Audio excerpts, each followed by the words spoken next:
Bien. Entonces, el electrocardiograma es la representación gráfica de la actividad eléctrica del corazón. La línea basal se llama la línea isoeléctrica. Deflexión es una onda, puede ser deflexión positiva si va hacia arriba, deflexión negativa si va hacia abajo. La primera onda deflectiva se llama la onda P. La onda P. La onda P, ¿qué representa? La contracción de las aurículas. Y el complejo QRS, contracción de ventrículos. Y la onda T, la relajación de los ventrículos. Contracción ventricular, relajación ventricular. Contracción auricular y la relajación está debajo del complejo, porque el complejo se superpone a la onda de relajación porque tiene una característica de sincrónica, que es decir, en el mismo tiempo se dan. Muy bien, entonces hoy en día vamos a ver, ya hemos dicho de que en las X tiempo, en las Y voltaje, 25 milímetros es igual a 1 segundo, 10 milímetros de altura es igual a 1 milivoltio. Entonces, cuando nosotros vamos a dar lectura a un electrocardiograma, básicamente hay que ver la estandarización. Recuerden de que el electrocardiograma va a una velocidad de 25 milímetros por segundo y tiene una amplitud de 10 milímetros, es igual a 1 milivoltio. ¿No es cierto? Al final, chicos, de todo el complejo, recuerden que el impulso nervioso se genera en el nódulo sinoauricular. Luego viene el nódulo auriculoventricular, haz de His, rama derecha, rama izquierda, puntillo. En las vías internodales o auriculares no existe tejido de conducción específico. Es un grupo de células auriculares que se han especializado para transportar al impulso, ¿no es cierto? La vía internodal anterior, media, posterior. Weissman, Wegenbein, Tore, ¿no es cierto? Al final, el Weissman hace un fascículo que se va hasta la aurícula izquierda. Entonces, cuando el impulso se reparte, se ven varios segmentos, varios sentidos. Al final se hace una sumatoria del vector, hay una sumatoria, un vector suma resultante. Y este tiene las siguientes características, el vector suma resultante. Cae de arriba para abajo, de derecha para izquierda y de atrás para adelante. De tal manera que siempre va a caer en esta manera, de arriba abajo, derecha izquierda y de atrás para adelante. Que en el sistema de coordenadas o exaxial, ello va a estar dado más o menos así. Esta es la derivada 1, esta es la derivada 2, esta es la derivada 3, ¿cierto? Esta es la derivada ABN, ABR y ABF. Entonces el vector suma cae así. La cabeza del vector señala la derivada 2 y la cola del vector negativo señala ABR. Por lo tanto, dentro del proceso de estandarización,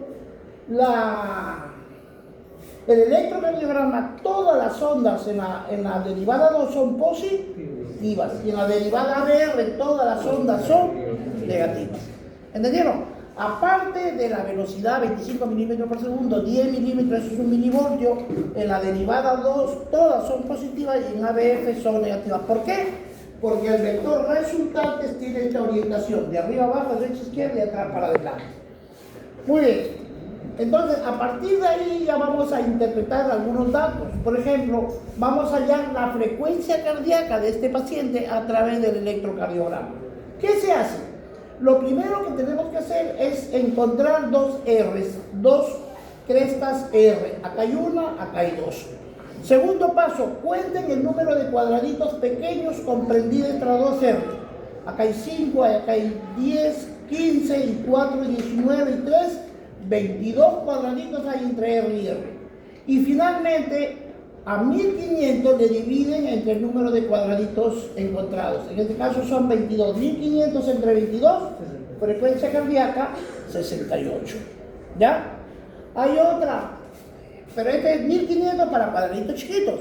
Y cuando es para cuadrados grandes, 300 entre el número cuadrado grande. Y hay otra, ¿no es cierto? Suponiendo que esta coincide aquí con la milagrosa, por cada 5. 300, 150, 100, 75, 60, 50, 40. ¿No? Hay varios métodos. Como estamos empezando, lo primero que se queden con lo más fácil, porque esta es la más exacta que hay. La más exacta que hay. Entonces, ¿cómo se halla la frecuencia? Se determinan dos R, se cuentan el número de cuadraditos pequeños comprendidos entre R y a partir de 1500 le dividimos y esa es la frecuencia cardíaca. Otro elemento que tenemos que valorar es el ritmo cardíaco. El ritmo cardíaco. El ritmo puede ser el ritmo sinusal, ritmo regular o irregular. El ritmo puede ser regular o irregular. Al ritmo regular también se le llama ritmo sinusal. Y para que electrocardiográficamente nosotros podamos decir, este tiene un ritmo sinusal, hay características infaltables. Entonces, en la derivada 1 y ABF, vamos a buscar evaluar la onda P. La característica del ritmo sinusal es que la P sí o sí, obligadamente tiene que estar presente. Toda onda que precede al complejo QRS se llama P. Toda onda que continúa al complejo QRS se llama T. Precede al complejo P y P. Entonces, ¿está presente la onda P? Sí, ya, ese es un criterio. Y dos, busquen entre el intervalo R y R, tiene que haber irregularidad, hay regularidad, ¿sí? Están equidistantes, este es igual a este es igual a este es igual a este y este es igual a este. Con esos criterios de la presencia obligada de P y la regularidad de R a R derivada 1 y ABF, podemos decir que el ritmo es sinusal. Muy bien. Y de ahí, otro elemento que vamos a ver es el eje cardíaco. Lo primero que hay que recordar es que en el sistema horario se considera positivo y en el sistema antihorario es negativo. Entonces, para evaluar el eje cardíaco, igual nos vamos a la derivada de 1 y ABF. Y vemos aquí la onda R. Esto nunca nos van a dar. Este es el ejercicio que nosotros tenemos que hacer. Esto sí nos dan el electro. Aquí yo les pregunto, ¿la R es positiva o negativa? Positiva. Entonces D1 es positivo. Y si fuera D1 negativo, empezaría de acá para el lado de acá.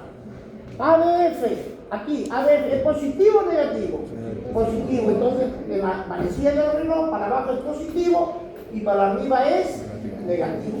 Entonces, para allá el eje cardíaco, fisiológicamente normal, el eje se encuentra entre 0 grados y 90 grados. En todo esto, 0, 5, 10, 15, 25, 37, 40, 49, hasta 90. Aquí está el eje normal. Entonces, si yo veo que en D1 R es positiva, se va para el lado derecho. En ABF es positiva, va hacia abajo. Luego yo lo corto. Corto esta ABF y lo traigo acá. Aquí lo ven anaranjadito. ¿Ven la fecha anaranjada aquí? Perfecto. Entonces, el eje está en esta área. Se encuentra entre 0 y 90. Positivo. Estamos en eje normal. Ahora va a haber unas variantes, como por ejemplo esta. En D1, ¿la R es positiva o negativa? Positiva, va para acá. Y me voy a ABF, ¿la R es positiva o negativa? Negativa. Entonces va hacia arriba. Lo corto, hay una flecha naranja, la corto y la traigo acá y la pego aquí. El eje se encuentra entre 0 y menos 90. Lo normal es que esté comprendido entre 0 y 90 positivo, no entre 0 y menos 90. Como este es un campo de acción de aquí para acá, decimos el eje se ha rotado a la izquierda. Y si es para acá y se pasa, el eje se rotó a la derecha. ¿Estamos? Aquí encontramos otra variante. Aquí, la R en D1 es positivo o negativo? Negativo, se pone para acá. Me voy en ABF. ABF es positivo o negativo? Positivo, se viene acá. Cojo, corto este naranja y lo traigo acá y lo pego. ¿Dónde va a estar el eje? Aquí. Más de 90 hasta 180. Entonces, el eje está girado a la derecha. ¿Cuándo decimos que el eje está girado a la derecha? Cuando es mayor de 90 hasta 180. ¿Cuándo decimos que el eje está a la izquierda? Cuando se encuentra entre 0 y menos 90. Y finalmente es esta posibilidad. En D1, ¿es positivo o negativo? Negativo. ABF, ¿es positivo o negativo? Negativo. Corto esta flecha naranja y la pego aquí. ¿Cierto? ¿Y dónde va a estar el eje? En este rango. De menos 90 hasta menos 180. ¿Entiendes? Esas son las variables. A eso se significa el eje cambiante. Ahora, el eje cardíaco siempre hay que evaluar la derivada 1 y ABF. Si el eje cardíaco en 1 es positivo y en ABF es positivo, hablamos que el eje es normal. Ya está. Ahora, hay otro método. El eje siempre va a estar entre 0 y 90, ¿no es cierto? Algunos autores dicen que el eje se encuentra entre menos 30 hasta menos 90. Otros van desde menos 30, pasan por todo esto hasta 120. Dayton dice de 0 a 90. Aquí está. ¿Sabes? Otro método para encontrar el eje cardíaco, el otro método, el que acabamos de ver, es el más fácil, el que más se usa. Entonces, el otro método es: busquen el complejo QRS más isoeléctrico. ¿Y qué es isoeléctrico? Cuando la R y la S son del mismo tamaño. Si ustedes aquí ven gran diferencias, aquí sí se cumple. ¿En qué derivada? A ver. Entonces, la segunda forma de hallar el eje eléctrico es: busquen el más isoeléctrico. Ya lo encontré. ¿A dónde está? A ver, el más isoeléctrico es en ABL. Entonces voy y en un eje hexaxial, aquí está, en ABL, aquí está, ¿cierto? Esto. Segundo paso, ármale un ángulo de 90 grados y ármale un grado de 90 grados. Si le armo 90 grados, va a señalar la derivada 2 y la derivada BF. Me dice: 1, ubica el eje más isoeléctrico. 2, llévalo a un eje axial y marca 90 grados para los dos lados. 3, busca las R en ambos lados. Donde la R sea mayor, ahí cae el eje. Nosotros por definición sabemos que el eje suma viene de arriba abajo, derecha izquierda, de atrás para adelante. Por lo tanto, si cae, ¿dónde va a ser la R positiva? ¿En 2 ABF? En R, en 2. Entonces el eje está acá. ¿Entienden? ¿Por qué? Porque todas las ondas en R son negativas. Este es un tema importante, chicos, ¿sabes? Esto es importante ya de lo que lo vayamos entendiendo. Si yo quiero ver la pared antero-apical, ¿con qué derivada lo veo? Con B3, B4. Antero-septal, ve el septum, ¿quién lo ve? B1 y B2. ¿Quién ve la pared inferior, llamada también diafragmática? 2, 3, AB. ¿Quién ve la pared lateral baja de izquierda? B5, B6. ¿Quién ve la parte lateral izquierda alta? De 1, AB. Ahora, aquí este es un electrocardiograma normal. Con lo que nosotros, como el objetivo de la clase es: el estudiante podrá determinar la frecuencia cardíaca, el eje cardíaco y el ritmo. Nada más. ¿No es cierto? ¿Qué les hemos dicho? Que lo primero que tienen que aprender de que la velocidad del electrocardiógrafo es igual a 25 milímetros de su segundo. Y en la parte vertical 10 milímetros es su milivoltio. Y 2, antes de empezar quiero que vean la onda T en B1. Estos exámenes se hicieron a miles y a miles y a miles de personas normales de varios grupos etarios. Entonces, compararon hombres, por ejemplo, de 15 a 25 años y mujeres de 15 a 25 años. Hombres de 25 a 50 años y mujeres de 25 a 50 años. Hombres de 50 a 75 y mujeres de 50 a 75.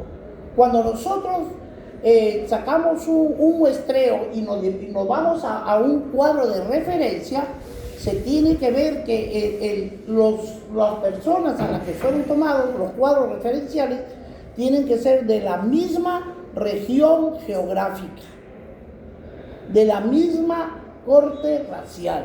Cuando recién se estaban experimentando los estudios multicéntricos, todos los cuadros referenciales eran de los gringos, pues, que lo habían hecho en Europa. Los franceses, los alemanes, los belgas, los ingleses. Ustedes cojudos miden 2 metros 100, ¿no? 2 metros 10, unos grandazos. Y comparaban con América Latina, que estamos chatos, todos estábamos enfermos. Y dice, ¿pero qué pasa? Miren las variables, pues. Esa es otra realidad, otra talla, otro peso, otra cosa. Y buscaron nuestra misma fórmula y se vinieron a América Latina. Recogieron a los mexicanos, a los panameños, a los colombianos, a los ecuatorianos, peruanos, chilenos, ¿no? Los que rompen tilde aquí son los argentinos, que también los metieron en la salsa. Entonces, a partir de ahí, para América Latina tenemos nuestras propias fuentes referenciales, ¿no? Cuando me he visto respiratorio, ¿han visto el índice de Tiffinau? ¿No? En pirometría, el índice de Tiffinau. ¿A qué es igual Tiffinau? Al volumen respiratorio en el primer segundo sobre la capacidad vital, que tiene que ser mayor o igual del 70%. ¿De quién? De la muestra. ¿Y quién era la muestra? Es un grupo de jóvenes. Si mi paciente es un paciente de 70 años, yo tengo que haber mostrado a gente sana de 70 años. Si es varón, tiene que ser varón. Porque si yo le voy a tomar la muestra a un joven y mi molde es puro viejito, puta que está recontra sanazo. Tiene que ser con el mismo grupo etario y sexo. ¿Me entendieron el muestreo? Muy bien. Entonces, cuando hicieron este muestreo, se encontró que el 80% de todos los grupos etarios, independientemente hombres o mujeres, todos tenían inversión de la onda T en B1 solamente. Dijeron, señores, todo está normal. Sí, repitieron, llegaron dijeron, encontrar la onda T negativa en B1 es normal. ¿Me entienden? Cuidado, encontrar la B1 es normal. Excepto que si yo veo un B1, me voy a B2 y encuentro una T invertida, dejó de ser un parámetro de normalidad, ya busquen una patología. Solamente aisladamente B1 y B2 tienen que estar en esa posición. Ahora sí, entendiendo que B1 solo, T en B1 es invertida y es normal. Les pregunto, ¿cuál es la frecuencia cardíaca de este paciente?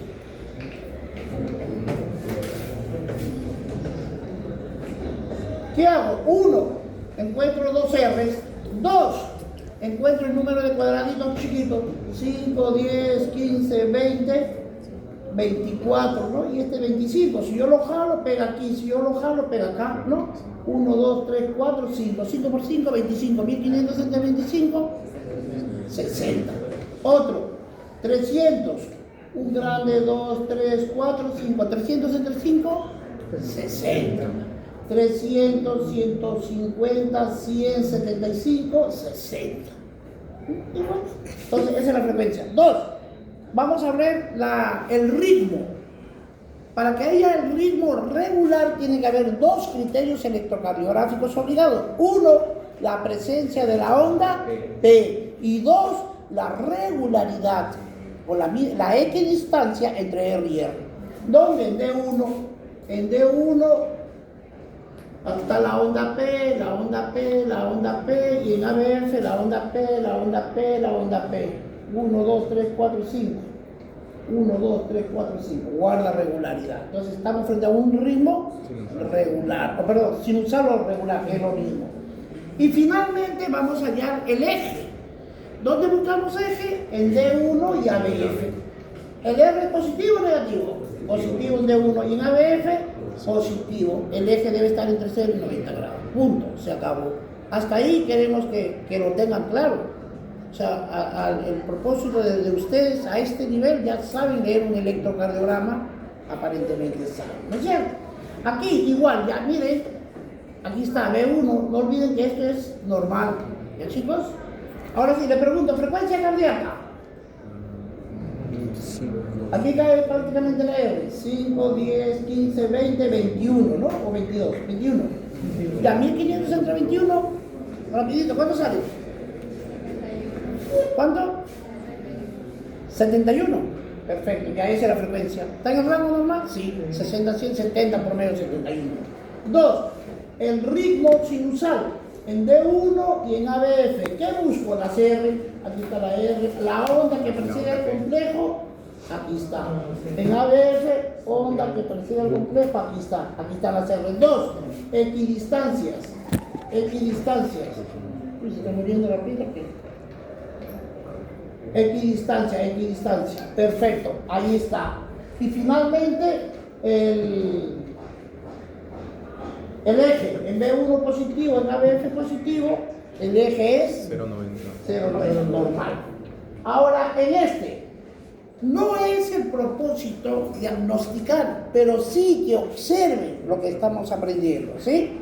Por lo menos tú me dices, mira, esa vaina que está ahí, no sé qué es, pero lo único que sé decir que no vale, que eso no es normal. Es lo que queremos, nada más. A ver, ¿qué ven? ¿Ah? ¿Qué tiene el complejo? Está ensanchado, ¿cierto? ¿Se acuerdan las características? La onda P, ¿cuánto mide? 0,12 segundos. ¿Cuánto tiene de voltaje? 0,25. La onda R, ¿cuánto mide? 1,5 milivoltios, igual de 2 a 3 cuadrados grandes. Y de base, 0,10 segundos. O sea, 2 cuadraditos y medio. La onda T de 0,2 a 0,3. ¿Cierto? Eso tiene que tenerla clara, porque si no la tenemos clara, si los parámetros de normalidad no los conozco, recuerden, en medicina todos son parametrados. De aquí hasta aquí es normal. Por encima patológico, por debajo patológico. En este rango es normal. Igual, eso nos exige a conocer las características. Bueno, y aquí nos damos cuenta después de que el complejo está ensanchado, ¿no es cierto? A ver, pero ¿qué llama la atención? La onda, miren, en B1. Recuerden en B1. A ver, vamos a ver el eje. En D1 está positivo o negativo. Positivo. Y en ABF este es positivo y este es negativo, ¿no? Positivo. Ya, miren aquí. ¿Qué ven en la onda B? El complejo. Hay dos R's. Hay dos R's, ¿sí o no? Hay dos R's. Aquí hay dos R. En B1, una R chiquita y una R grande. Acá al contrario, R grande, R chiquita. ¿No es cierto? R chiquita. Eso está en B1, B2, B3, en B4 hay una simulación. Hasta ahí nomás. Entonces, a esta famosa figura se le llaman orejitas de conejo. ¿Y qué expresan las orejitas de conejo? Bloqueo de rama derecha. Entonces, vamos a ver siempre en el espejo B5, B6. En B5, B6 hay el complejo hunde y arrastra. Hay un arrastre aquí, ¿sí? Arrastra. Esto es una... ahí está la patología, ¿no es cierto? No olviden esto, chicos, les estamos repasando a cada rato. La cara anteroapical, ¿quién la ve? B3, B4, anteroaceptal, B1, B2. La cara diafragmática, 2, 3, ABF. Lateral baja, 5, 6. Lateral alta, D1 y AB. Ahora, ¿ahí qué ven?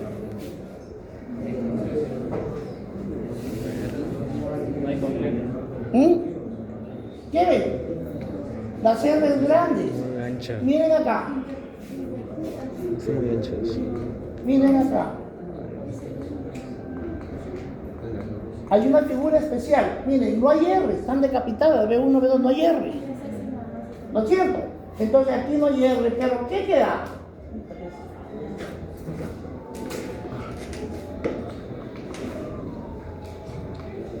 Miren, este es como un conito, ¿no? Para el helado.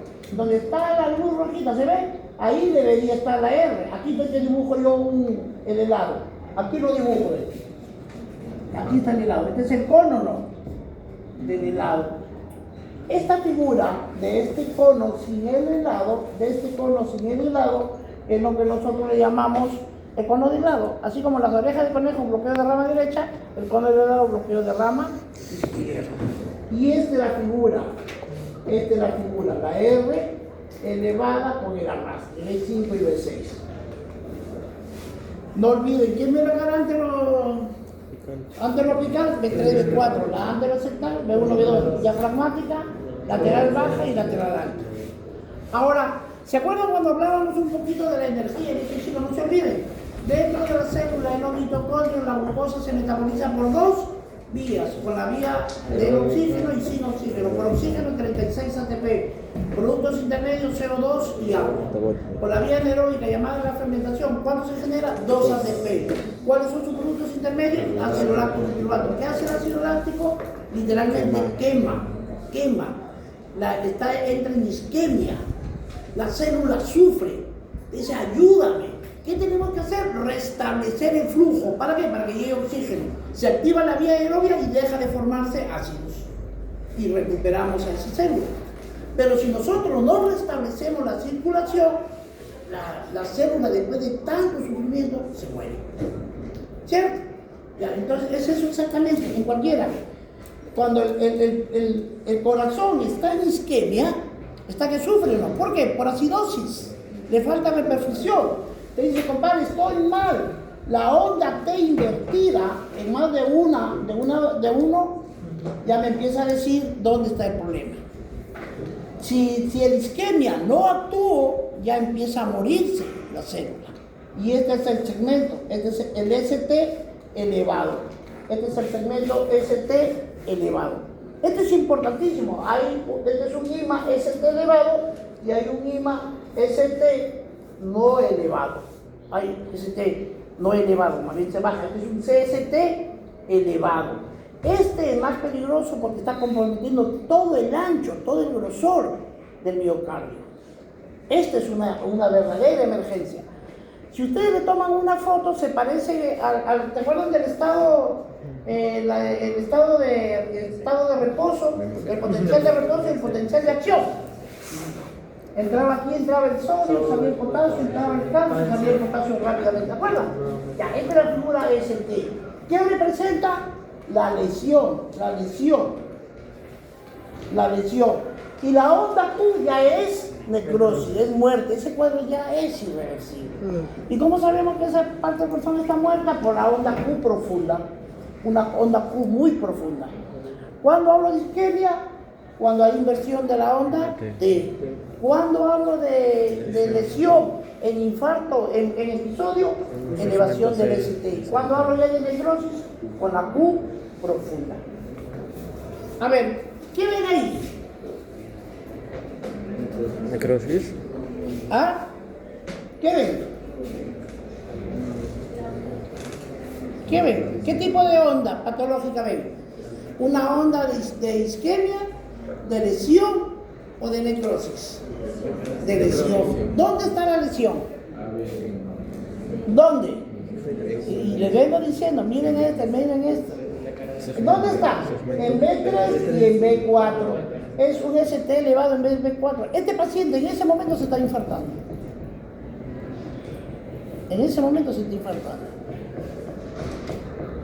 ¿Qué parte del corazón se está afectando? ¿Ah? Ya llegaban hasta ahí. A ver, ¿dónde se está? Ya tuvieron aquí. A ver, ¿dónde está? B1 y B2 anterosectal, B3 y B4 anteroapical, la cara anteroapical. Ese se está infartando. Ahí está, ven, B3, B4, hasta B5 un poquito elevada. ¿Qué cara era? B3 anteroapical, B3 y B4. ¿Entienden? Si esa figura hubiera estado en B1 o B2, es antero, en la pared del lado derecho, pero predominantemente el septum se está infartando. ¿Estamos? Y si hubiera sido esa figura solamente en estas tres, es un infarto de cara diafragmática. Sí, por eso es importante este cuadro. A cada rato lo estamos pasando. Bien. Hasta ahí nomás. Bien, chicos, vamos a empezar a ver otro toque.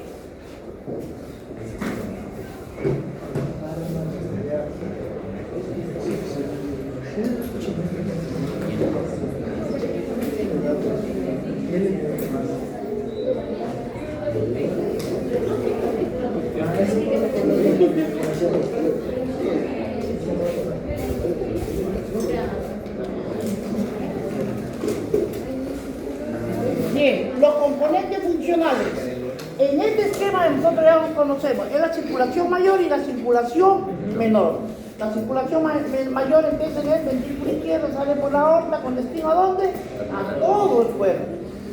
Y de ahí cede. ¿Qué cede? Oxígeno y nutrientes. La circulación capilar o la microcirculación es la última división del sistema circulatorio. Arterias, arteriolas y capilares. Capilar arterial rojo y capilar venoso.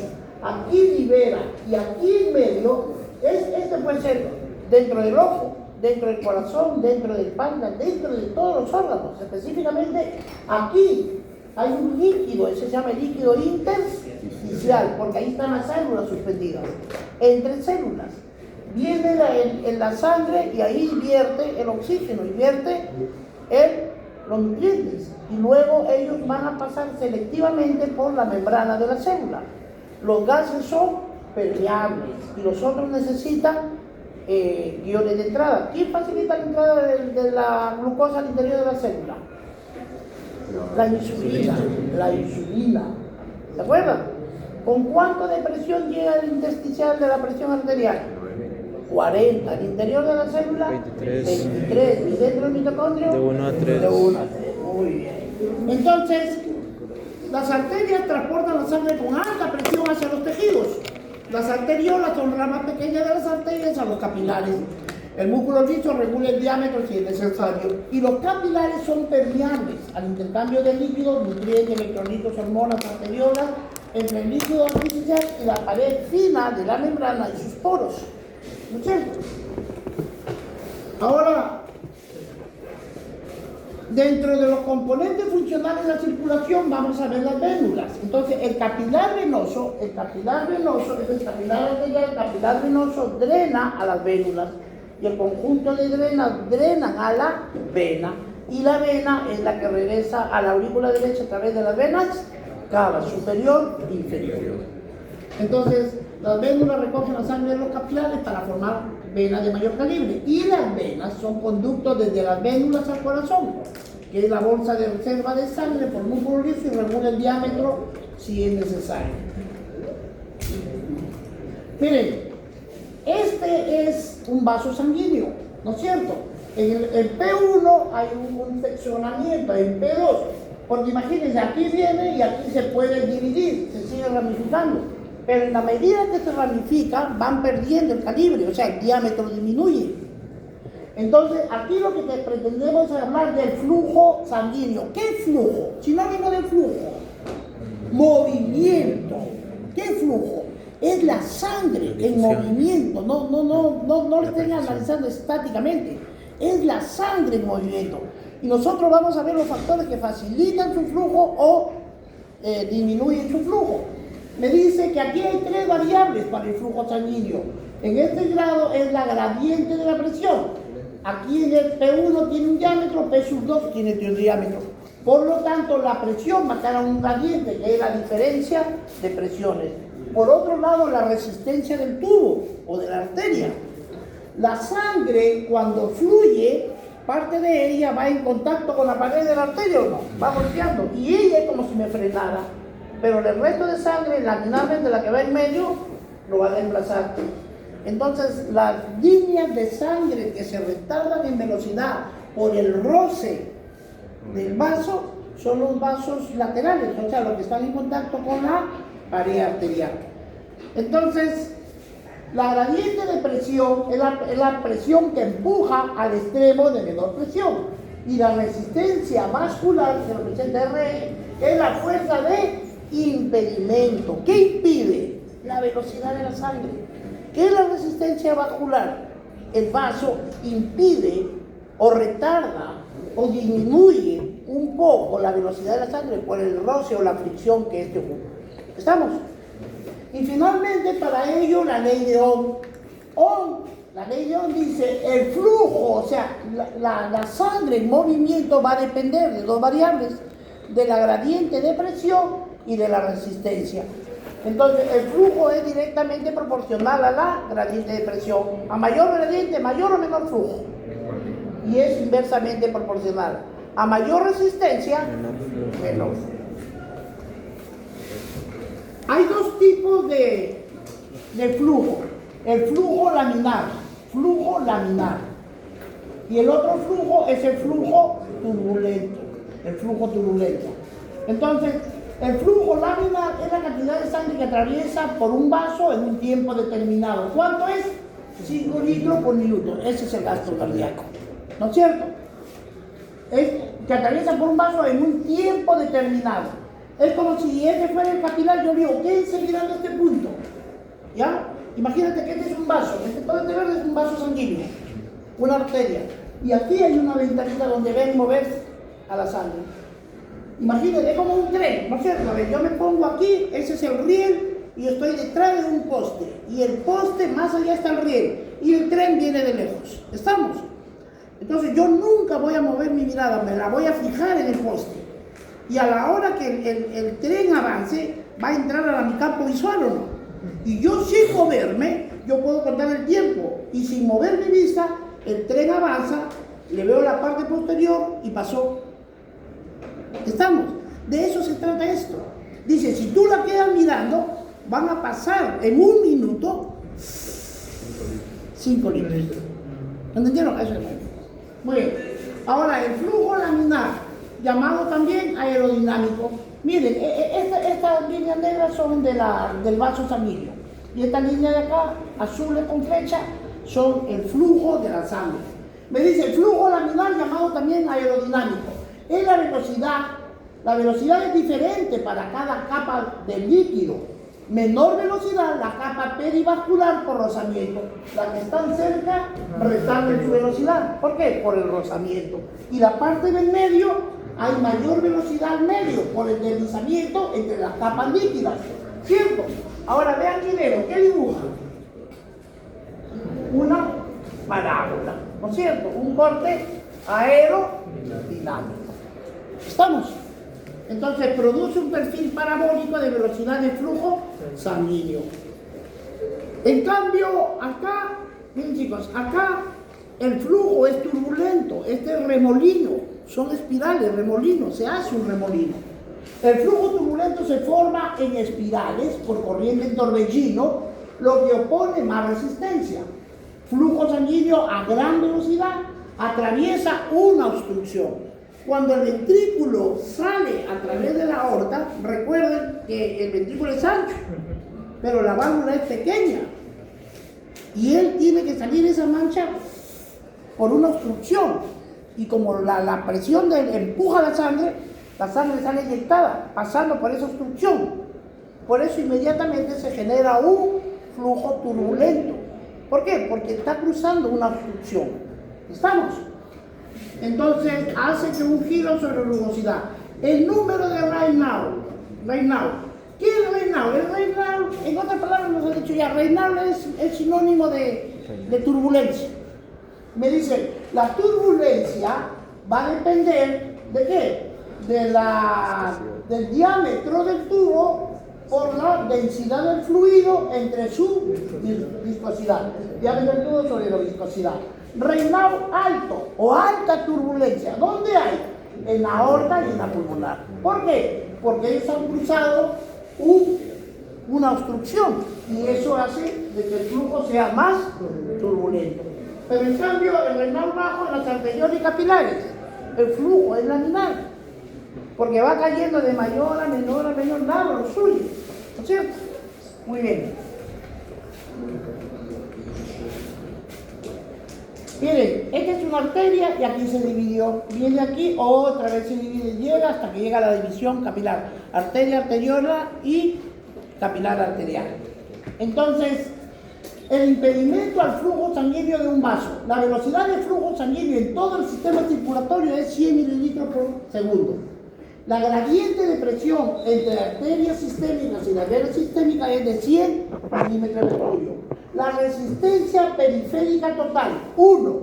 Como esta es una sigla en inglés, dice unidad de resistencia periférica, 1, en el sistema de la circulación mayor. Y en la circulación menor, o en la resistencia periférica del pulmón, es 0,14, que es la unidad de resistencia periférica. ¿No es cierto? Hay mayor resistencia en la circulación mayor, pero menos en la menor. ¿Cuál era la característica? Era de alto volumen, pero de baja resistencia. ¿Se acuerdan?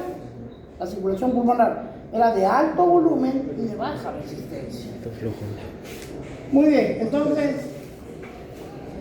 la vasoconstricción de los vasos es de 4 unidades de resistencia periférica y la vasodilatación genera 0,2 unidades de resistencia. La resistencia del vaso va a estar formada por la longitud del vaso y por el radio a la cuarta. El radio a la cuarta. Entonces, para eso nos invita este caballero a valorar dos términos. Por un lado, la conductancia y la resistencia. Conductancia y resistencia. Medida del flujo sanguíneo que atraviesa un vaso para una diferencia de presión dada. La conductancia es inversamente proporcional a la resistencia. A mayor resistencia, menor conductancia. ¿Y quién nos decía eso? A mayor resistencia, menor flujo. Entonces yo puedo comparar que la conductancia es directamente proporcional al flujo. ¿Se acuerdan? La conductancia. ¿Pero qué es la conductancia? La conductancia del vaso aumenta según el diámetro del vaso. O sea, tómelo como sinónimo de flujo. En la medida que el diámetro avanza, agarra más volumen, más flujo. ¿Sí? La ley de Poisson habla de qué? De la figura, pero con R a la cuarta. Me dice, como está directamente proporcional al diámetro, me dice el diámetro, la distancia, el diámetro y el flujo. Me dice, cuando el diámetro es 1, tú lo elevas radio a la cuarta. Entonces, ¿cómo se resuelve un potencial? Dice, la base se multiplica por sí misma tantas veces manda el exponente. 1 a la cuarta, me dice, multiplica 4 veces 1. 1 por 1 por 1 por 1, 1. Y si el diámetro cambia 2 a la cuarta, 2 por 2 por 2 por 2. 2, 4, 8, 16 es su flujo. Y si el diámetro es cuarta a la 4. 4 por 4, 16 por 4, 64 por 4, 256. ¿Sí? Esa fórmula es lo que dice Poisson. Entonces, Poisson me termino diciendo el flujo, que lo habíamos estudiado, ¿se acuerdan? P1, P2, resistencia y el flujo. El flujo tiene que ver con la gradiente de presión por el radio a la cuarta, por el diámetro entre la densidad de la resistencia del vaso. Entonces, aquí agarra ya la ley de Poisson, ¿no es cierto? Dice que el flujo es el gradiente de presión por R a la cuarta por la resistencia, y que la resistencia ¿a qué era igual? A 8L a la N por R a la cuarta.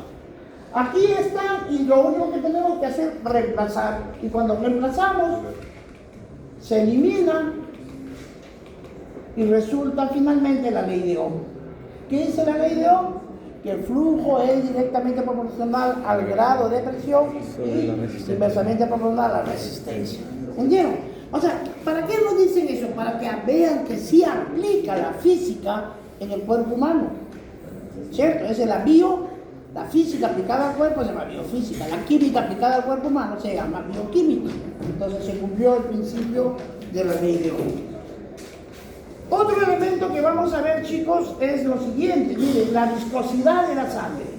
Para entender eso, permítanme hacer una barbaridad de ejemplos para facilitarlos. Miren, imagínense que aquí tengo una botella con agua y acá tengo una botella de miel, ¿sí? De la buena, del motupano, Ahora, miren, yo voy a vaciar. ¿Quién cae más rápido? ¿Por qué? Menos viscosa. Entonces yo puedo establecer una velocidad de flujo. A mayor velocidad, Menor densidad. menor flujo. Mientras más denso es el líquido, su flujo es más despacio. Acuérdense de esto, agua, y esto ténganlo presente para el análisis. ¿Me entienden? Yo vacío agua y miel de abeja. ¿Quién cae más rápido? El agua. Y la miel, como es más densa, tiene más viscosidad, su flujo es más lento. Por lo tanto, yo establezco una relación. El flujo es inversamente proporcional a la viscosidad. A mayor viscosidad, menor. ¿Quedó claro eso? Ahora sí vamos a cambiar esta vaina. A ver, me dice, ¿dónde hay ¿dónde hay mayor presión? ¿En la costa o en la sierra? En la costa. ¿Dónde? Ya quedó claro, ¿dónde hay mayor presión? En la costa. En la costa, porque aquí viene y aquí viene hasta acá, ¿cierto? Miren, mayor presión. Entonces yo establezco la fórmula que la presión es inversamente proporcional a la altura. A mayor altura, menor presión. A mayor altura, menos presión. ¿No es cierto? A más altura, menor presión. A más altura, menos presión. A mayor altura, menos presión. ¿No es cierto? Entonces, mire, nosotros hemos dicho cómo entra el aire al alveolo por el mecanismo por gradiente de presión en la cavidad torácica negativa, afuera de 760, entra. El otro era por la contracción, ¿no? Básicamente del diafragma. Se contrae, o sea, se aplana y desciende. ¿Se acuerdan? Y eso aumentaba el diámetro superior o inferior del pulmón, aumentaba la negatividad y jalaba el aire. ¿Se acuerdan? Entonces, cuando nosotros, los de la costa, nos vamos a la sierra, cuando llegamos sentimos la necesidad, porque aquí no hacemos esfuerzo. No es que la presión es bien alta, entonces ya hasta que el avión bacán, ¿sí o no? Pero cuando te vas a la altura, ¿qué pasa con la presión? Baja. Y parece que, oye, no sé, estoy respirando mal, parece que estoy mal de pulmón, parece que no lleno, claro que si te falta. Entonces preguntamos, ¿y los pobladores de la sierra cómo se acostumbraron a convivir con esa presión baja? Aumentando el número de glóbulos rojos. Por eso los paisas son colorados, chamoncitos, ¿no? Los paisas. ¿Se lo dan? ¿Ah? Se lo logré. Muy bien. ¿Entienden? Entonces, eso es. Entonces, ¿qué pasa si una persona por A o B entiende una patología y empieza a formarse mucho glóbulo rojo, mucho glóbulo rojo, mucho glóbulo rojo? Se llama policitemia. Al contrario, le quitan los glóbulos, le quitan los glóbulos, le quitan los glóbulos, se vuelve anemia. Los extremos, por deficiencia, anemia. Por exceso, policitemia. ¿No es cierto? Por eso el poblador de la sierra, si nosotros no conocemos fisiología, ¿no? Viene un paisa, por ejemplo, tú le sacas 13, para acá todo el mundo está normal. O el paisa camina con 17, 13 y está anémico. Y se siente mal, claro. Muy bien, ahora sí. Entonces, la viscosidad de la sangre, a mayor viscosidad, ya entendieron eso. El hematocrito es la concentración del glóbulo en 100 mililitros de sangre, ¿cierto? Ya lo hemos dicho. Permíteme, doctora, yo agarro, yo agarro, ¿sí? Y le saco 100 centímetros de sangre, ¿la ven? Ya, lo dejamos ahí está en la gradía, 100 centímetros le sacamos a la doctora. Me dice, el hematocrito alto se llama policitemia y el mayor viscosidad, por lo que disminuye el flujo sanguíneo. Y el hematocrito bajo se llama anemia. Entonces, ¿cómo está? Menor viscosidad, mayor flujo. ¿Estamos? El hematocrito, ¿cuánto le saqué a la doctora? 100. Después de media hora, el tubo de 100 ya se precipitó. ¿No es que el glóbulo rojo pesa?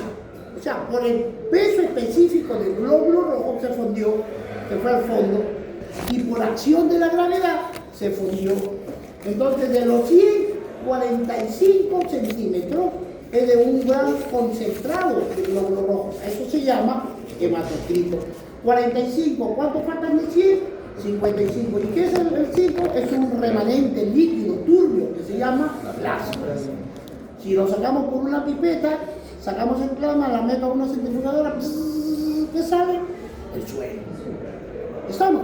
Entonces yo digo, el 45 de 100, por eso decimos 45%, 45 de cada 100 es hematocrito. ¿Y qué es el hematocrito? Concentración de glóbulos rojos. ¿Estamos? Y hay dos variables, ya hemos estudiado en la pasada, la hemoglobina y el hematocrito.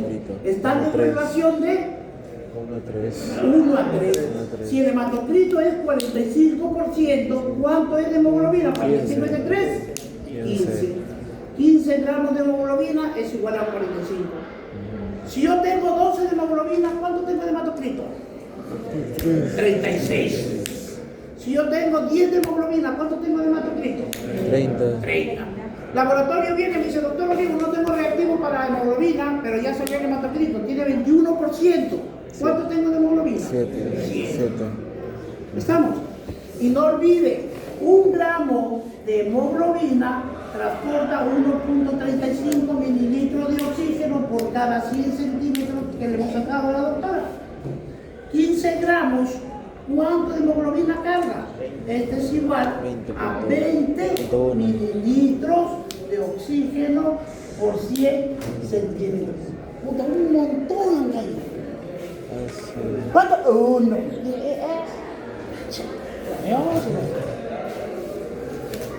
¿Cuál es el pH de la sangre? Te juro, no sé. ¿Cuál es la concentración del oxígeno en el aire? 78%. No, yo no tengo. Yo sí me gusta enseñar, pero no, yo a la hora que quiero, yo no contemplo en nadie. Mira, por último ni veo, tiene revisión. Vaya que el doctor me ayuda, sí, ya. Muy bien. Ahora, este cuadrito, ¿qué me dice? Me dice lo siguiente. Acá hay 2 variables que vamos a valorar, el hematocrito y la viscosidad. ¿Cierto? Pero me dice, Chorito, mira, para que tengas una idea, te voy a comparar con el agua es azul. ¿Cuál es el pH del agua? 1. Y el agua, por más bruta como su densidad es estable, se parece estable. El plasma, ¿cuánto es la densidad del plasma? 1.5. Como es líquido, se mantiene igual. La sangre, ya no tanto así. ¿Cuál es el hematocrito de la sangre? 45, ¿no es cierto? Más o menos aquí. Esta es la sangre que le da aproximadamente de una viscosidad de 4. Normalmente la viscosidad de la sangre es aproximadamente 4, con un hematocrito de 45.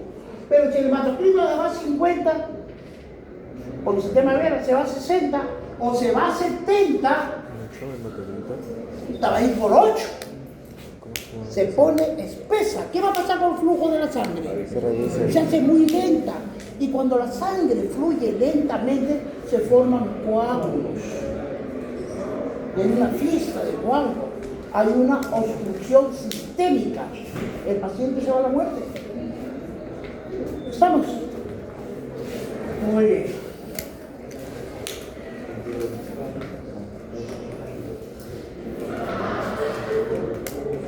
Ahora vamos a ver la tensión del flujo, presión arterial. ¿A qué es igual la presión arterial? Al gasto cardíaco por la resistencia magnética. ¿Qué es tensión? Fuerza. Entonces no avancen, chicos. Cuando uno lee, busque la sinonimia y trabaje con la sinonimia. Tensión. Ahí me está diciendo la fuerza del movimiento. Y está relacionado con la presión.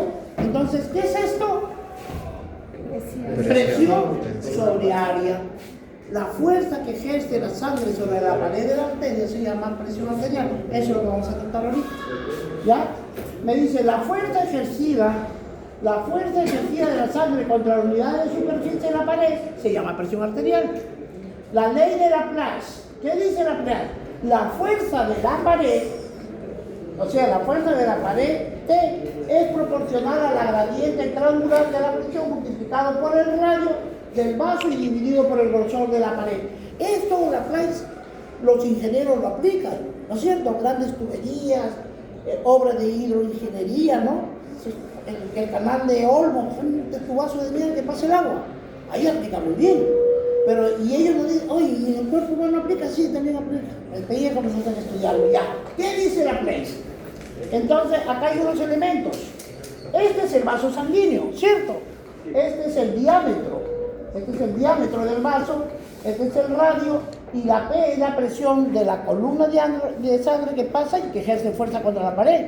Entonces, ¿qué tengo aquí?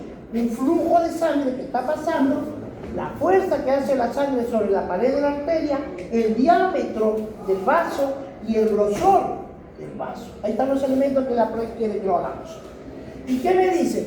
Que la presión, tensión, es sinónimo de fuerza. La fuerza va a ser igual a la gradiente de presión por el radio entre el espesor del vaso. La aorta tiene grandes paredes expuestas a mayor presión, capilares resistentes, presiones menor hasta 70 milímetros de mercurio. Otro elemento que vamos a ver es la compliance y la distensibilidad. ¿Qué es la distensibilidad? Es la propiedad de la pared del vaso de estirarse. ¿Qué es? Estirarse. ¿Qué es distensibilidad? La capacidad de estirarse. Y para que se estire tiene que haber una fuerza que lo empuje para que se pueda estirar. ¿Y quién ejerce la fuerza? La columna de sangre. ¿Cierto? Entonces cuando la sangre pasa por cualquier circunstancia, aumenta la presión, la distensibilidad de la arteria tiene la capacidad de soportar la presión. No es que se estira y permite que pase más volumen. ¿Me entienden? En la medida que los seres humanos nos vamos envejeciendo, las arterias pierden su capacidad de distensibilidad, de estirarse, se ponen rígidas por el depósito de calcio. El día que mantengamos la distensibilidad de las arterias, habremos encontrado la fuente de la juventud. ¿Ah? Los egipcios dicen que el ajo, tienen ajo y viven hasta 400 años. Bueno, la compliance, ¿qué es la compliance vascular? Es la capacitancia, propiedad del vaso de contener una gradiente de volumen variable, aumentando la presión en el vaso. Entonces, la compliance vascular está relacionado con el aumento tanto del volumen como la presión del vaso sanguíneo. ¿Cuál es más distensible? Tiene más distensibilidad, capacidad de estirarse, y si se estira, retiene mayor volumen. Las venas son 8 veces más distensibles que las arterias. En un momento dado, si le tomamos una foto a una personita y está congelada, yo voy y saco toda la arteria para acá y todas las venas acá. Y abrimos y sale la sangre de la arteria y la sangre de la vena. ¿Dónde hay mayor capacitancia? ¿Dónde hay mayor reservorio de sangre? En las venas, en el 87%. 13% es arterial. Entonces me dice, por eso que las arterias guardan poco volumen, 500. Entonces cuando una arteria se estira, pero tiene un límite. Me dice, compadre, yo no me resisto a 500, ¿ah? Puta, más de 500, puta, la presión se dispara. Y la vena dice, yo normal, compadre, mira, 1500, 2000, 2000, mira la cantidad de volumen. No genera presión. Por la distensibilidad. Entonces, las venas tienen dos funciones ya con esto. La primera, recoge la sangre del cuerpo y la retornan al corazón. Y la segunda función, actúan como reservorio de sangre.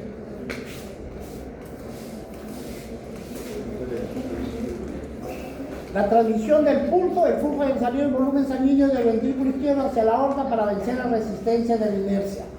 La velocidad de la aorta es de 3 a 5 metros por segundo, la rama grande de 7 a 10, las arteriolas, los amortiguadores. Bueno, este tema, chicos, definición. ¿Qué es la presión de pulso? Para entender la presión de pulso hay que conocer estas dos variables, la presión sistólica y la presión diastólica. ¿Qué es la presión sistólica? Es la fuerza o tensión, que es lo mismo, fuerza o tensión, para que avance el flujo de sangre y es de 120 milímetros de mercurio. Escuchen la pregunta, ¿quién le impulsa esa fuerza? Recuerden que la sangre se mueve, ese es el objetivo del corazón, darle movimiento a la sangre. Y para que la sangre se mueva, está estática, es una columna de líquido ahí estática. Tiene que venir una fuerza y lo empuja. Y esa es la que le imprime el movimiento. ¿Y cuánto de presión necesita para moverse? 120 milímetros de mercurio. ¿Y quién genera la presión? La sístole. El corazón es una bomba, ¿no es cierto?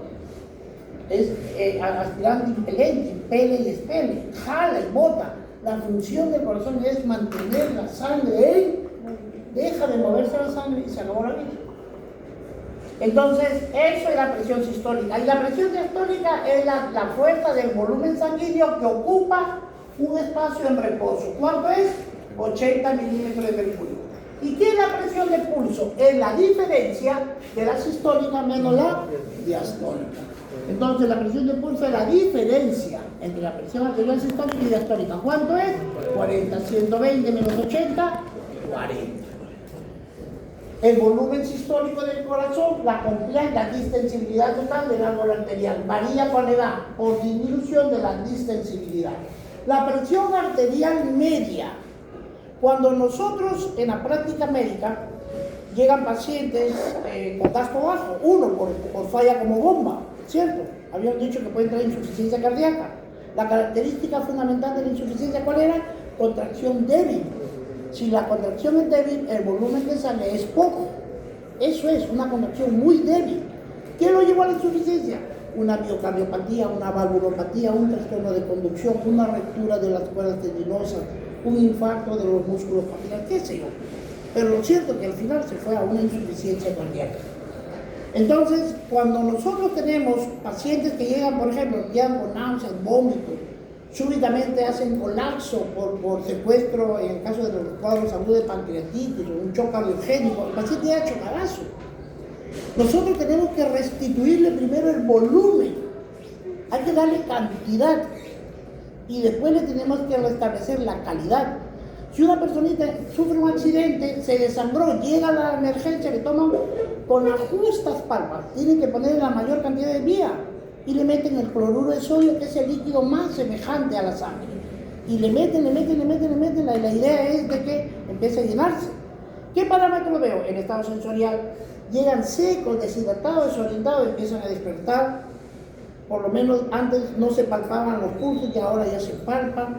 Vino con 40, ya mejoró a 50, 70, 80, ¿sí? ¿Cuál es el objetivo de manejar las presiones? Yo no voy a estar esperando que la presión sistólica llegue tanto y la diastólica tanto. No. En un estado de shock, nosotros manejamos esta variable. Se llama la presión arterial media.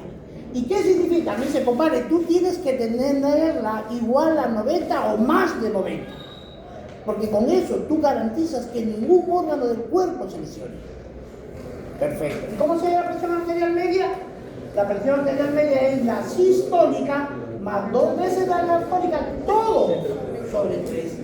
A ver, 120 de sistólica, diastólica, 80 por 2, 160 más 120, 280. Entre 3, 90. 9 por 3, 27, 270, 90 puntos y pico. Ya, ese es el promedio. Con eso yo garantizo que la perfusión sanguínea llegue adecuadamente a todos los órganos del cuerpo para otorgarle su cantidad de nutrientes y oxígeno. En los casos de accidentes, apenas llega, ha perdido sangre. ¿Qué tenemos que reponer? Sangre, la emergencia. Entonces llamas al laboratorio, compadre, grupo y factor. Y nosotros le metemos líquido, hasta que mecánicamente yo compense la presión. Porque la máquina ya se compensó. Pero me va a hacer un distrés respiratorio, porque ¿quién lleva oxígeno si no hay sangre? ¿Estamos? En ese momento ya yo le hago la corrección cuantitativa, mientras me prepara el laboratorio la calidad de volumen, ya me traen sangre. ¿Estamos?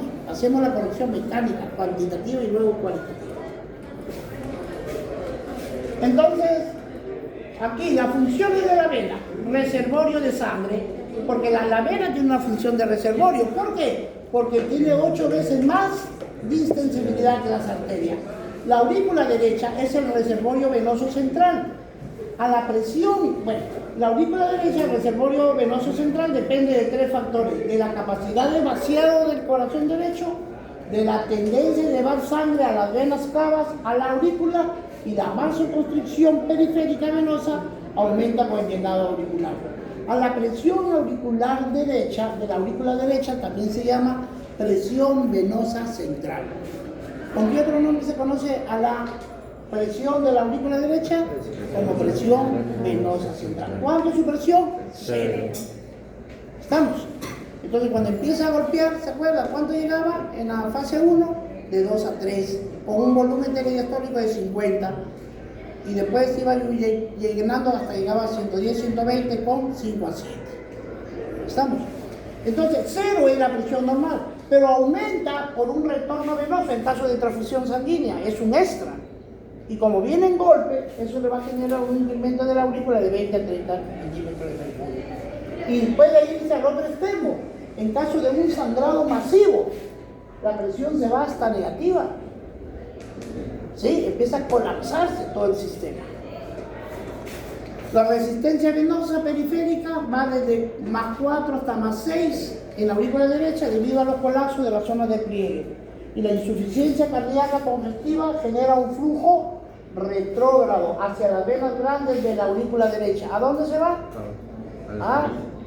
A la cava inferior a través de la manifestación clínica de edema generalizado. Y para la cava superior, como no le dejan entrar al cerebro, se queda latiendo aquí. ¿No es cierto? ¿Cómo se llama? La incurgitación yugular.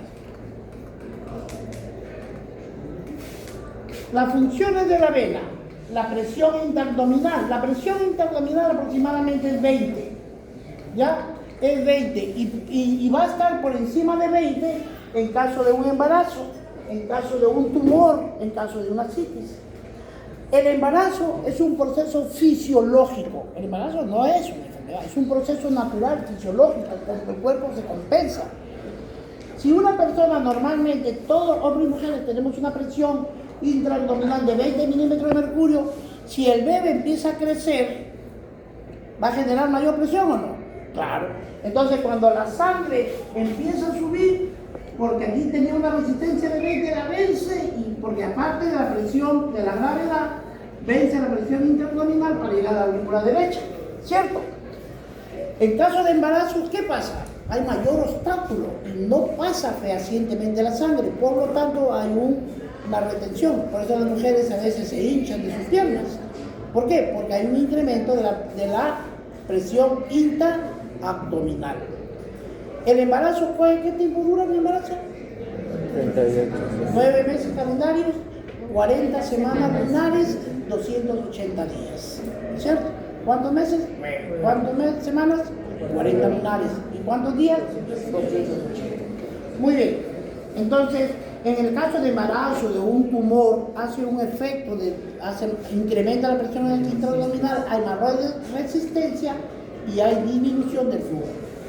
El efecto de la presión de la gravedad o de la presión hidrostática aumenta 1 milímetro por cada 3.6 milímetros de largo. Cada 13 centímetros aumenta 1 milímetro de la gravedad. La aurícula derecha para arriba es negativo y la aurícula derecha para abajo es positivo por la acción y efecto de la gravedad. La válvula venosa, la bomba venosa, acción por los músculos. ¿Cómo llega la sangre que está aquí hasta arriba? Imagínate la sangre subiendo y encima la gravedad le juega la competencia de tirarle para abajo. Entonces cuando los músculos actúan como bomba y son la bomba muscular, hace y la columna de sangre suele y la gravedad lo jala, pero ¡pum! Se cierra el sistema venoso. Nuevamente se contrae el músculo, ¡pum! La columna de sangre se eleva y la válvula de arriba se cierra. ¿De que van a tender naturalmente a caer por la gravedad? Por eso que el sistema venoso tiene el sistema de válvulas. ¿Por qué? Porque es una respuesta ante el desafío de la gravedad. El gasto cardíaco. Y el gasto cardíaco ya lo hemos visto, ¿no es cierto? El gasto cardíaco podemos verlo de dos formas, ¿no? La presión arterial es igual a ¿qué? Al gasto cardíaco por la resistencia vascular periférica. Y el gasto cardíaco es igual al volumen sistólico por la frecuencia cardíaca. Eso no olviden, chicos. La cantidad de sangre que bombea el ventrículo izquierdo a la aorta en 1 minuto, ese es el gasto cardíaco. El volumen de sangre que sale por la aorta, ese volumen sistólico se llama gasto cardíaco. Si en la insuficiencia cardíaca entendemos que insuficiencia es una contracción muy débil, ¿sale alta o poca sangre? Poca sangre. Entonces el gasto cardíaco está disminuido. Pero como ese gasto se va a todo el cuerpo, entonces podemos decir que todo cuadro de insuficiencia va a tener una hipoperfusión sistémica. A todos los órganos le va a llegar poca sangre. Entonces, el retorno venoso, cantidad de flujo sanguíneo que vuelve desde la vena a la aurícula derecha. El gasto cardíaco es el volumen sistólico por frecuencia cardíaca. En dos condiciones, en reposo y en ejercicio. Se ponen a jugar una pichanguita, salen a jugar pelota, las chicas vóley. Entonces van a haber mayor necesidades, mayores requerimientos, porque están haciendo actividades no comunes. Recuerden siempre, nunca el volumen sistólico varía. El único que varía aquí es la frecuencia. En reposo 70, en actividad 120. Una persona en reposo, ¿cuánto es un gasto cardíaco? En reposo, 7 por 7, 49, 4.900, 5.000, 5 litros por minuto. Y en actividad física, 12 por 7, 84, más o menos 8.4 litros por minuto. Incremento. ¿Estamos? Pero en función de qué es el incremento, de la frecuencia, no del volumen. No del volumen. Muy bien. Acá en esta vaina este es el corazón derecho, perdón, el izquierdo, ¿cierto? Circulación mayor. El corazón sale del ventrículo con sangre rica en oxígeno y nutrientes a través de la aorta. ¿Con qué destino? A los órganos. Se va al encéfalo, al corazón, al vaso, a los riñones, al músculo y a la piel. ¿Entra en qué proporción? En el encéfalo se va el 14%, 4%, 27%, 22%, 15%. Le dejan los nutrientes y ellos liberan las sustancias tóxicas. La urea, la creatinina, el ácido úrico, el CO2, se va al espacio. ¿Se acuerdan del sistema capilar? El sistema capilar regresa por las venas camas al ventrículo derecho, a la aurícula derecha, y de la aurícula al ventrículo se va al pulmón, y regresa al corazón y vuelve a ser el mismo cuadro. ¿Sí?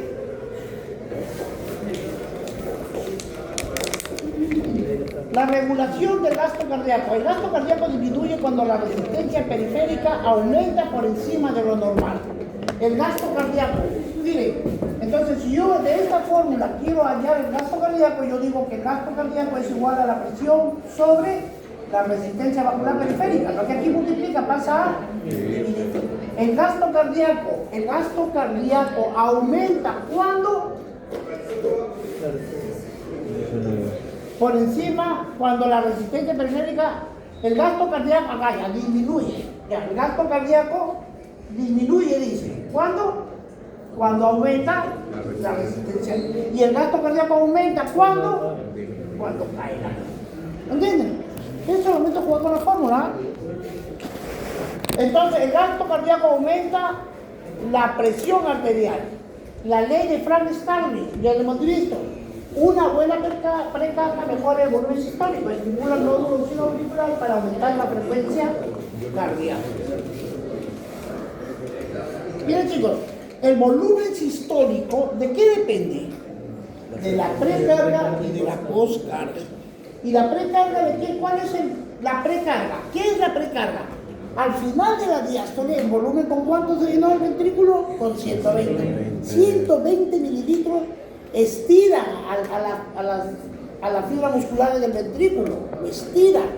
A esa presión que la sangre está ejerciendo sobre la pared muscular, a ese estiramiento, a eso se llama pre, ¿no es cierto?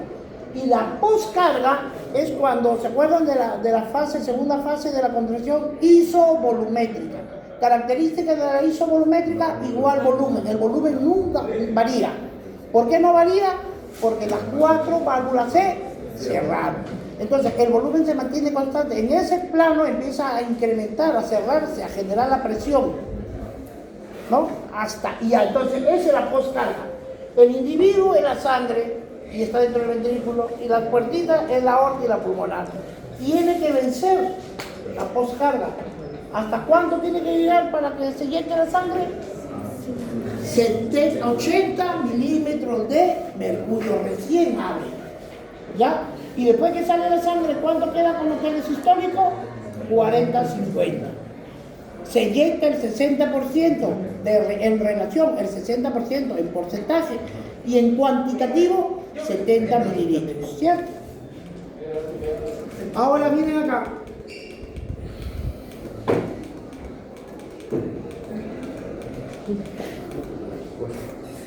El volumen sistólico, ¿de qué depende? De la precarga y de la poscarga. ¿Y la precarga y la poscarga de qué dependen? De la fuerza de contracción, ¿cierto? Y la fuerza de contracción del estiramiento y del volumen telediastólico. El estiramiento depende del volumen telediastólico. Al aumenta el estiramiento. Entonces la fuerza, a mayor estiramiento, mayor contracción. A eso se llama la ley de Frank-Starling. ¿No es cierto? ¿Y el volumen sistólico de qué depende? De la resistencia vascular periférica ¿Y la frecuencia cardíaca de qué depende? Del parasimpático y del simpático. El simpático aumenta la frecuencia y el parasimpático disminuye. Y el simpático participa en la fuerza de contracción. Y a la fuerza de contracción se conoce como inotropismo. Y el usotropismo es la fuerza de estiramiento de las células. La vasoconstricción, vasodilatación. La resistencia periférica, ¿de qué depende? De la vasoconstricción y de la vasodilatación. ¿Se acuerdan en los receptores simpáticos miméticos, alfas y betas? Los alfas generan vasoconstricción. ¿Qué pasa con la resistencia en la vasoconstricción? Aumenta la resistencia, no es que se cierre el diámetro. Y disminuye la resistencia cuando el vaso se dilata o aumenta su diámetro. La presión arterial, ¿a qué es igual la presión arterial? Al gasto cardíaco por la resistencia periférica. ¿El gasto cardíaco a qué es igual? Al volumen sistólico por la frecuencia cardíaca. Ahora, la presión arterial, este es el gasto cardíaco, esta es la resistencia vascular periférica. El gasto cardíaco depende de quién? De la frecuencia cardíaca y del volumen sistólico. El volumen sistólico depende de quién? De la precarga, de la poscarga y de la contractilidad. ¿Y la resistencia vascular de qué depende? Del tono vascular. ¿Y el tono de qué depende? De la vasodilatación o de la vasodilatación. Se acabó. Es lo único cuadrito que es un resumen, ¿no? Ahora, regulación del flujo sanguíneo. La regulación local, la vasodilatación por demanda de oxígeno, corto plazo por respuesta a las necesidades metabólicas del oxígeno. La regulación humoral, vasoconstricción. Estos actúan como vasoconstrictores simpáticos miméticos, noradrenalina, adrenalina y la angiotensina y vasopresina. ¿Y quiénes son vasodilatadores? La bradecilina y la histamina. Regulaciones nerviosas, los vasoreceptores y quimioreceptores. ¿Dónde están los receptores, los vasoreceptores y quimioreceptores? En el callado de la aorta y en la bifurcación, ¿no es cierto? El sistema nervioso simpático, vasoconstricción, taquicardia y inotropismo. Y el parasimpático, bradicardia. La regulación renal es por el sistema renina, angiotensina, aldosterona y la vasoconstricción, retención de sodio y agua. Miren, cuando el gasto cardíaco cae, es porque hay falla cardíaca izquierda. Las características clínicas de la falla cardíaca izquierda, gasto cardíaco bajo y edema pulmonar. ¿Sí? Es que bota poca sangre, se retiene, reflujo, se regresa, se encharca el pulmón, edema. Entonces es el gasto cardíaco. Entonces el gasto cardíaco, ¿qué va a generar? Una hipoperfusión sistémica. A todos los órganos le llega poca sangre. Por lo tanto, poco oxígeno, poco nutriente, el paciente está en agitación, convulsión, coma, puede ser isquemia, puede ser oliguria, anuria, se aumenta la urea y la creatinina. El paciente con gasto cardíaco, acuérdense siempre del mecanismo de un paciente muy, pero muy deshidratado. ¿Cuáles son las características clínicas de un paciente deshidratado? Con trastorno del sensor, en estado confusional, en agitación, porque le falta oxigenación en el cerebro. Entonces, el paciente, cuando está deshidratado, se activan tres mecanismos. El primero es de la sed. Empieza a tomar agua, busca agua, ávidamente toma agua. ¿Ah? En los niños, por ejemplo, el famoso llanto sin lágrimas. El niño y no, ni mierda, ¿sabes? Está seco.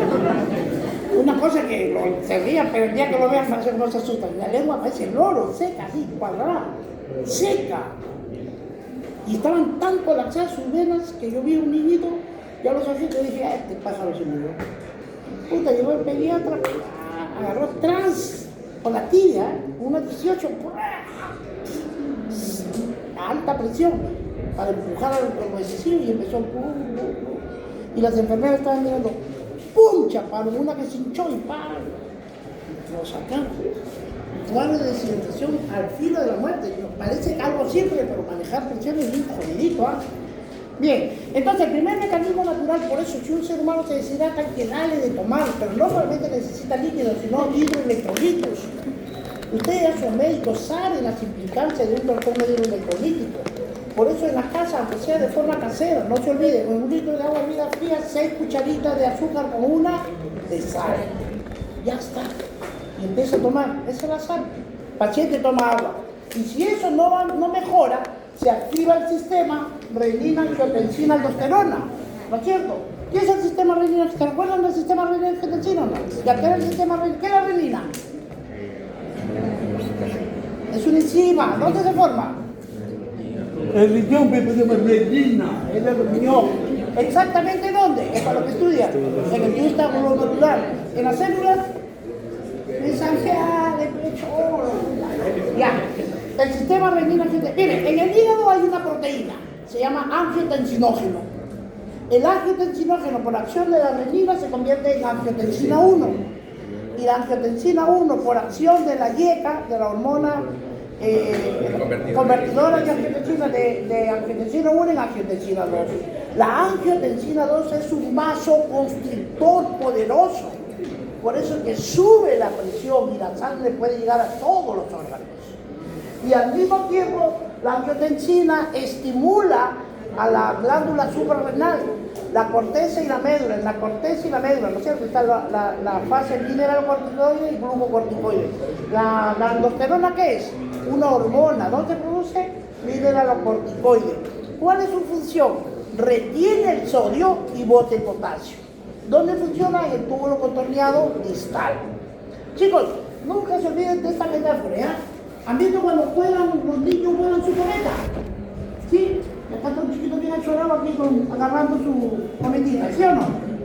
Esta es la cometa, este es el sodio. Nunca se olviden, ¿ah? Y la cola es el agua. Donde va el sodio, va el agua, por ley. Si la aldosterona retiene el sodio, retiene el agua. ¿Estamos? ¿Para qué le echan sal al pescado? Ay, porque el saladito no rico. No, ¿para qué le echan? ¿Para qué? Para que se mantenga fresco. ¿Y de qué manera se mantiene fresco? La sal, el sodio retiene agua. Por eso al paciente con hipertensión le damos más sal o menos sal. Menos sal, para que no retengan agua, porque si retienen agua, pues me sube la presión. ¿Estamos? No olviden esa figura donde es indeligable, no se puede desligar. Donde está el sodio está el agua, punto. Bueno, ahí vamos.